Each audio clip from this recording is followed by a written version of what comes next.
राधे राधे, जय श्री कृष्णा। मैं सीमा सिंह आप सभी धर्म प्रेमियों को सादर प्रणाम करती हूँ। आज मैं आपको पंच भिक्षु अर्थात पंच तीर्थया व्रत भी इसे कहते हैं, इसकी कहानी सुनाने जा रही हूँ। कार्तिक शुक्ल एकादशी से 5 दिन तक पंच भिक्षु की पूजा करनी चाहिए। 11 व 12 को निराहार रहें, 13 को शाकाहारी भोजन एक समय करें, फिर 14 व पूनम को वापस से निराहार रहकर व्रत करें। पूनम के दिन 5 जोड़ा जोड़ी ब्राह्मणों को भोजन करावें, अन्न वस्त्र और दक्षिणा के रुपए देवें और पांव छूकर उनसे आशीर्वाद लेवें। इस तरह यह व्रत 5 साल तक किया जाता है।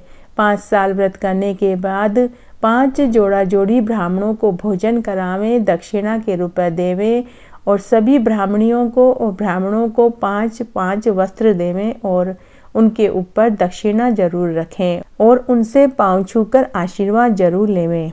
आइए अब हम पंच भिक्षु की कहानी अर्थात पंच तीर्थया व्रत की कहानी सुनते हैं। एक गांव में एक साहूकार के बेटे की बहू थी। वह कार्तिक के महीने में सुबह जल्दी उठकर गंगा जी में स्नान करने जाती थी। वह पूरे महीने कार्तिक का व्रत रखती थी। साहूकार के बेटे की बहू पराये पुरुष का मुंह नहीं देखती थी। वह बड़ी ही पतिव्रता स्त्री थी। उसी गांव के राजा का लड़का भी रोज कार्तिक के महीने में गंगा जी में स्नान करने जाता था। राजा के लड़के ने कह रखा था कि मेरे स्नान करने से पहले नदी पर कोई भी स्नान करने के लिए न जाए। लेकिन साहूकार के बेटे की बहू बहुत तड़के ही गंगा नदी में स्नान करके घर आ जाती थी। इस बात का पता राजा के बेटे को नहीं चला। तब एक दिन जब कार्तिक के 5 दिन रह गए तो उस दिन साहूकार के बेटे की बहू जब नहा कर आ रही थी और सामने से उसने राजा के बेटे को आते हुए देखा तो वह जल्दी जल्दी में जाने लगी तो उसकी मोतियों की माला वहीं छूट गई। जब राजा के बेटे ने वह मोतियों की माला देखी तो वह मन ही मन सोचने लगा कि यह मोतियों की माला इतनी सुंदर है तो इसको पहनने वाली कितनी सुंदर होगी। राजा का पुत्र घर आया। घर आने के बाद उसने अपने पिता को पूरी बात बताई। तब राजा के पुत्र ने नगरी में ये ढिंढोरा पिटवा दिया कि जिसकी भी यह माला है वह मेरे पास 5 रात आए, तभी मैं यह माला उसे वापस दूंगा। तब साहूकार के बेटे की बहू ने भी कहलवा दिया कि मैं 5 रात आऊंगी, लेकिन साक भरने के लिए किसी को बैठा दिया जाए। तब राजा का बेटा खुद वहां तोते का पिंजरा टांग कर बैठ गया। सुबह साहूकार के बेटे की बहू आई। गंगा नदी की पहली पेड़ी पर उसने पांव रखा तो वह बोली, हे कार्तिक के ठाकुर राधा दामोदर, 5 पांडु छत्र नारायण, हे भीष्म राजा, इस पापी को नींद आ जावे और मेरी लाज रख लेना, मेरा सत रख लेना। मैंने आज तक कभी पराये पुरुष का मुंह तक नहीं देखा है। हे कृष्ण मुरारी, मेरी सत की लाज रखना। ऐसा कहते ही उस राजा के बेटे को नींद आ गई और साहूकार के बेटे की बहू नहाकर चली गई। थोड़ी देर बाद राजा के बेटे की नींद खुली तो उसने तोते से पूछा कि तोता तोता, क्या वह आई थी? कैसी दिखाई देती थी? तब तोते ने कहा कि आभा जैसी बिजली, सूरज की सी किरण, गुलाब जैसा रंग, केले की सी कामनी ऐसी दिखाई देती थी। तब राजकुमार ने मन ही मन सोचा कि आज तो मैं उंगली चीर कर ही लेट जाऊंगा, फिर देखता हूँ मुझे कैसे नींद आती है। दूसरे दिन राजा का बेटा उंगली चीर कर बैठ गया। थोड़ी देर बाद जब साहूकार के बेटे की बहू आई तो उसने वापस भगवान से प्रार्थना करी, जिससे राजकुमार को नींद आ गई और वह नहा कर चली गई। साहूकार के बेटे की बहू के जाने के बाद राजकुमार की नींद खुली तो उसने वापस तोते से पूछा कि तोता तोता क्या वह आई थी? तब तोते ने कहा कि वह जैसे आई थी वैसे चली भी गई।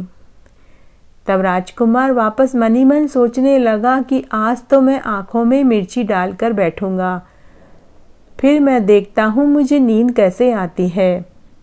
इस तरह तीसरे दिन वह राजकुमार आंखों में मिर्ची डालकर बैठ गया। थोड़ी देर बाद साहूकार के बेटे की बहू आई और आते ही उसने पंचभिखु देवता से प्रार्थना करी कि हे कार्तिक के ठाकुर राधा दामोदर, 5 पांडु, छठे नारायण, हे भीष्म राजा, इस पापी को नींद आ जाए, आप ही मेरी लाज रखना। और ऐसे कहते ही उस राजकुमार को वापस नींद आ गई। साहूकार के बेटे की बहू गंगा में नहाकर वापस घर चली गई। थोड़ी देर बाद राजकुमार की नींद खुली तो उसने फिर से तोते से पूछा कि तोता तोता क्या वह आई थी? तोते ने कहा कि वह आई थी और नहाकर चली भी गई।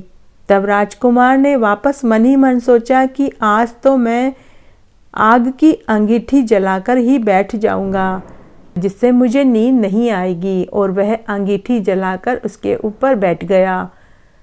साहूकार के बेटे की बहू आई और उसने वापस पंचभिखु देवता से अपनी रक्षा की गुहार लगाई, जिस वजह से वापस उस राजकुमार को नींद आ गई।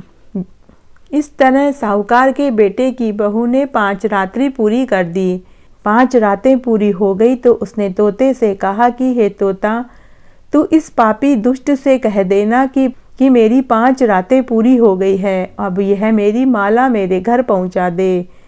थोड़ी देर बाद जब राजकुमार की आंख खुली तो उसने तोते से पूछा कि तोता तोता क्या वह आई थी? तब तोते ने कहा कि वह आई थी और नहाकर चली भी गई, और जाते जाते उसने कहा है कि उसकी माला उसके घर पहुंचवा देना। वह मनी मन सोचने लगा कि वह तो सच्ची थी, उसकी तो रक्षा भगवान ने भी करी है, उसका सत्य तो भगवान ने रखा है।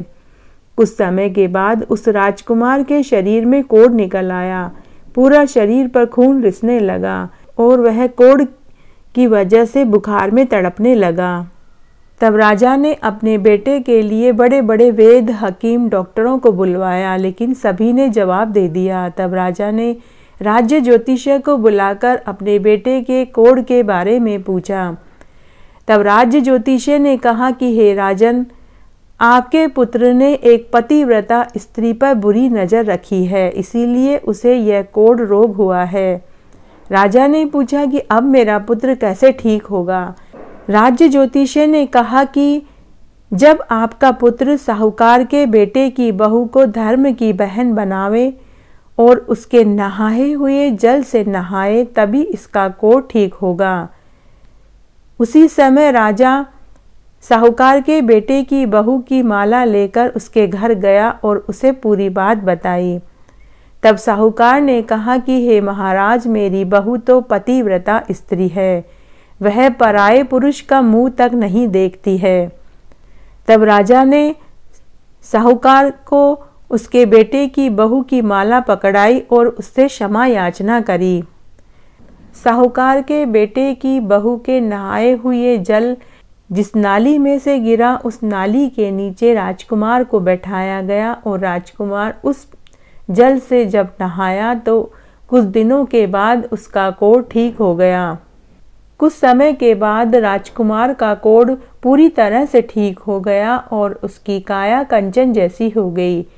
तो हे पंचभिखु देवता, जैसा आपने साहूकार के बेटे की बहू का सत रखा, वैसे सबका रखना। कहानी कहने वाले की, सुनने वाले की और हुकारा भरने वाले की। घटती हो तो पूरी हो, पूरी हो तो परवान चढ़े, भूले बिसरे नाम तेरे भंडार में भरे।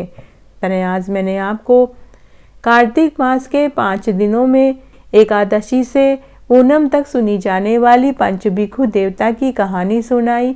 आशा करती हूँ आपको ये ज़रूर पसंद आएगी। मेरे साथ बने रहने के लिए आपका धन्यवाद। आगे की कथा कहानी के लिए भी आप इसी तरह मेरे साथ बने रहें। धन्यवाद।